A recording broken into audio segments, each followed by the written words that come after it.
The cold that night was not just temperature.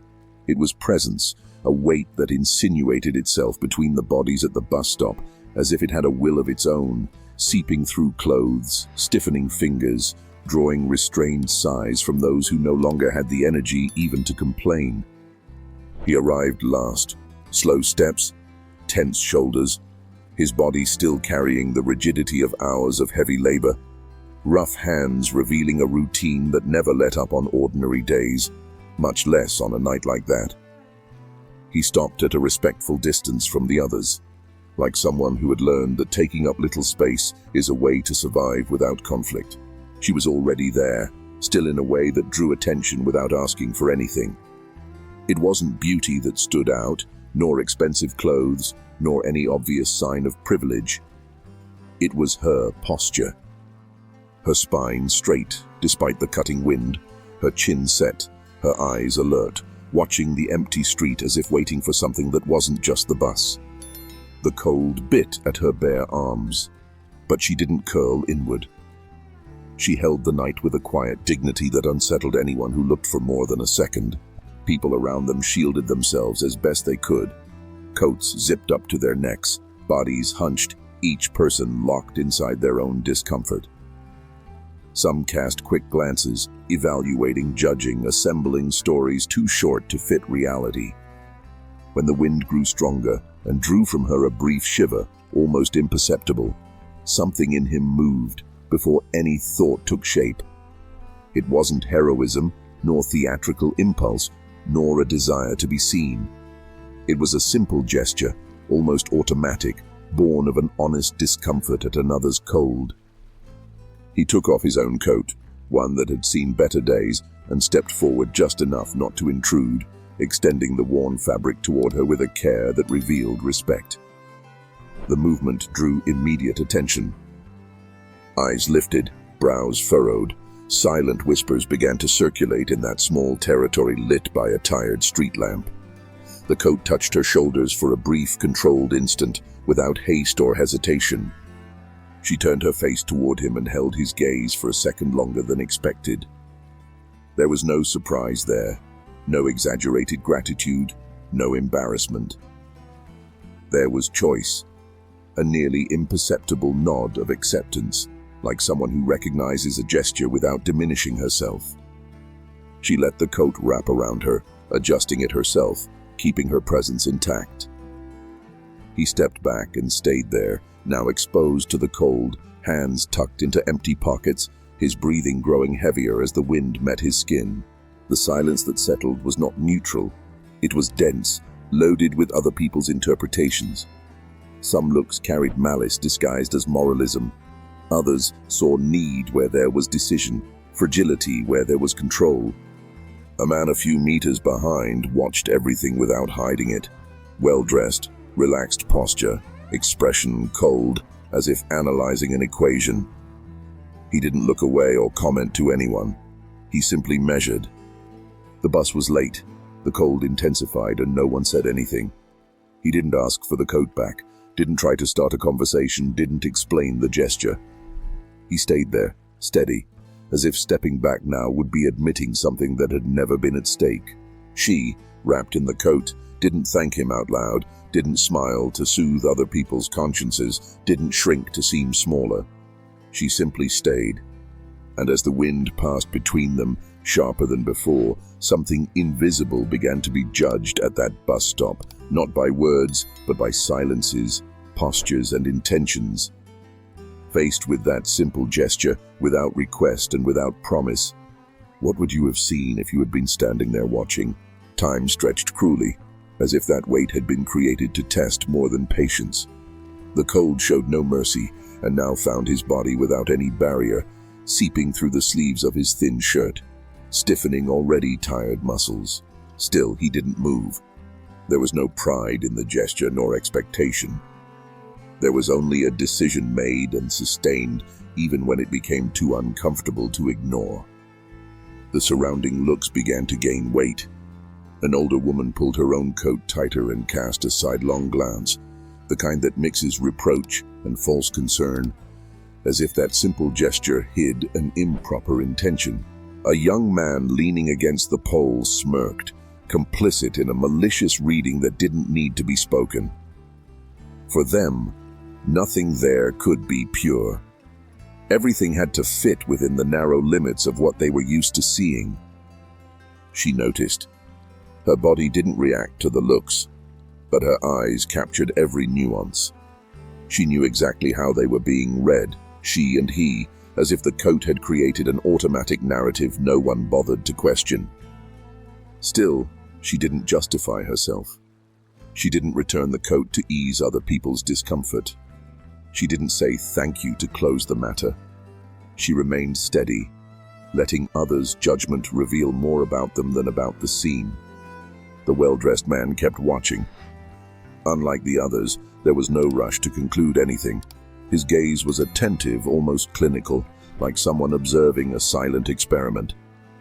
He shifted between the simple man, now visibly affected by the cold, and the woman wrapped in the coat, holding her dignity without theatrics. Nothing in him suggested approval or disapproval, only interest. The wind returned stronger, pulling an involuntary tremor from the man's body. Some noticed. No one moved. There was a moment when it seemed socially acceptable for him to ask for the coat back, to end that unnecessary exposure. But he didn't, not because he wanted to prove anything, but because taking it back now would turn the gesture into a bargaining chip, and that he wouldn't accept. Remaining in the cold was the silent price of not corrupting his intention. Collective discomfort grew. The silence was no longer just the absence of sound. It was an accusation hanging in the air. No one spoke, but everyone had an opinion ready. Some wished the bus would arrive soon, so the scene would end. Not out of empathy, but so they wouldn't have to face the reflection of their own hasty interpretations. She finally broke the silence, not with words, but with a minimal movement. She adjusted the coat more securely on her shoulders and shifted her gaze from the street, fixing it briefly on the ground, like someone choosing not to confront directly, but also not to yield. It was enough to reignite invisible murmurs. For many, it confirmed narratives that existed only in their heads. The wealthy man took a step forward, close enough to be noticed but not to interfere. His gaze briefly met the man's, and in that short contact, there was something that didn't resemble pity or superiority. It was evaluation, a silent measurement of how far that man would go without needing to be seen, praised, or rewarded. The bus still hadn't come. The cold continued. Judgments had already been made, and at that exact point, without applause or speeches, the character of everyone there was exposed inevitably. Faced with so many looks ready to distort a simple gesture, would you have held your decision or stepped back to avoid being misinterpreted? The cold was no longer just discomfort, it was pain concentrated in the extremities, a constant warning that the body has clear limits and that he was approaching them. Still, he remained motionless, jaw slightly clenched, breathing controlled so as not to reveal weakness.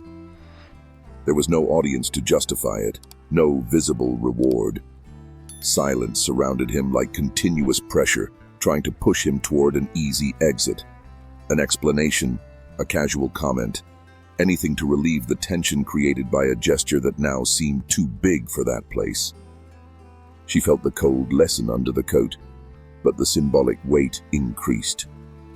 Each sideways glance seemed to try to push her into a role she wouldn't accept. She wasn't a victim, wasn't an object of charity, wasn't a piece of a collective fantasy. The coat didn't diminish her, and she made a point of not behaving like someone who owed anything for it. She stayed there, whole, holding her presence as if that bus stop were neutral territory, not an improvised courtroom. The wealthy man watched everything with growing attention. What caught his eye most wasn't the initial gesture, but its continuity. Time exposes intentions with brutal honesty. Anyone can offer something when the cost is small. Few remain when discomfort drags on, and eyes begin to demand explanations. He knew that, He had seen too much to be impressed by quick acts. What he was looking for there was silent endurance, coherence without convenient witnesses. One observer cleared his throat, as if preparing an intervention that never came. Another shifted position, too uncomfortable to stay near a scene that seemed to accuse him without saying a word. No one wanted to be confronted by their own hasty judgment, but no one wanted to admit they were wrong. It was easier to wait for the cold to resolve everything, for the simple man to give up, for the woman to return the coat, for the gesture to dissolve on its own. The bus finally appeared in the distance, its headlights cutting through the darkness like a late promise. Some moved immediately, relieved, ready to end that tension without having to deal with it. He didn't move. Neither did she. The coat was still on her shoulders and the cold was still biting his skin. Nothing had been resolved, only interrupted. When the bus stopped, there was a brief organized confusion, bodies drawing closer, informal lines forming. It was then that the wealthy man stepped in fully. He didn't speak loudly or draw attention, just enough for his words to reach the two of them without becoming a spectacle.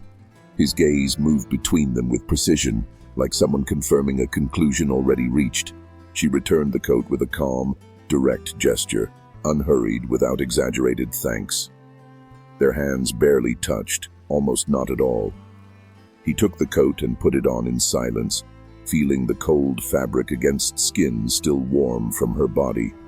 A brief transfer that closed the gesture without turning it into debt. The wealthy man gave a slight nod, as someone recognizing something rare. Nothing was explained there. No truth was revealed. But something had been decided in that prolonged silence, in that cold endured without spectacle. And as the bus swallowed the bodies and continued on its way, a consequence began to take shape beyond the reach of hasty eyes.